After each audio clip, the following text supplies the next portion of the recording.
Welcome to the first section of PNJ Group's ASC 710 training series. This video covers the foundation of everything that follows: what a SC 710 is, what it governs, and the key vocabulary you need before we dive into the technical rules. Let's get started.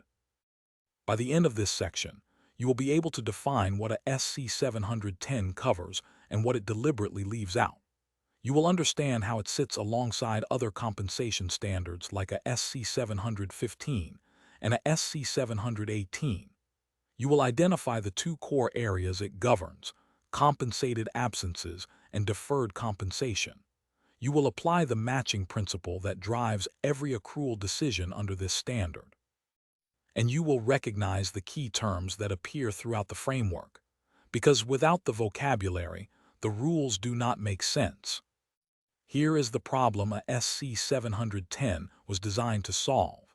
Employees earn vacation time and deferred compensation throughout the year, but companies typically pay those obligations much later. If you only recognize the expense when the cash went out, your financial statements would look more profitable than they actually are. The matching principle fixes this. The period that benefits from the employee's work must bear the full cost of that work. A SC 710 provides the general rules for all compensation arrangements not already covered by a more specific standard.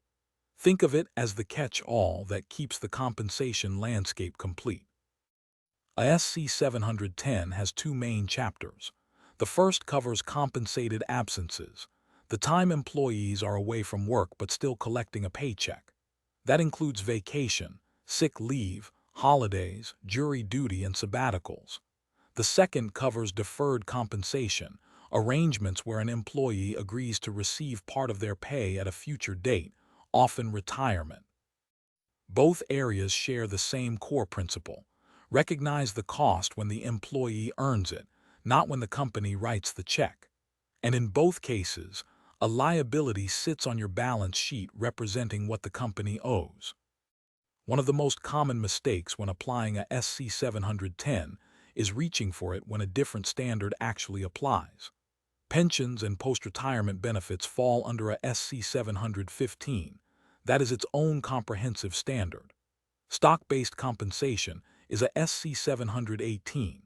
When a company lays off employees as part of a restructuring, those termination costs fall under a SC 420. And if there is genuine uncertainty about whether an obligation even exists, a SC 450 on contingencies enters the picture. A SC 710 is for everything else, the general compensation arrangements that do not have their own dedicated standard. Understanding the landscape tells you exactly when a SC 710 applies and when it does not. Most people focus on the risk of underaccruing, recording too little. And that risk is real. Your expenses look lower, profits look higher, and lenders or investors make decisions based on a company that appears more profitable than it is. But overaccrual carries its own dangers. If you accrue too much, income is understated, which can affect management bonuses tied to earnings and trip debt covenants. The point is not to be conservative or aggressive. The point is to be accurate. Getting compensation accruals right means the financial statements tell the true story of what the company owes and what it earned. Before you can apply the accrual rules, you need to know what you are dealing with. A compensated absence simply means the employee is away from work but still being paid.